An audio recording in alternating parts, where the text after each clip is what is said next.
5 సంవత్సరాలైంది ముఖ్యమంత్రి వచ్చి.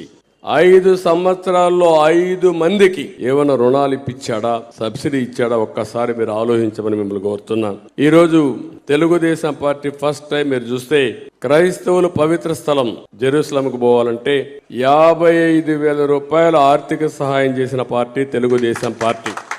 అంటే మీ యొక్క నమ్మకాన్ని మీరు ఏదైతే జీవితంలో కోరుకుంటారో అక్కడికి వెళ్ళడానికి ఆర్థిక సహాయం చేయాలని చెప్పి చేశాం. చర్చల నిర్మాణానికి 5 లక్షల రూపాయలు సహాయం చేశాం.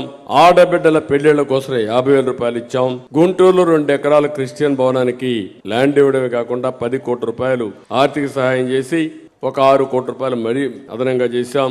విజయవాడ స్టేట్ గెస్ట్ హౌస్ పక్కనే సిఎస్ఐ చర్చ్ ఉంటే సెయింట్ బాసిల్లాకు 1,50,00,000 ఇచ్చాం.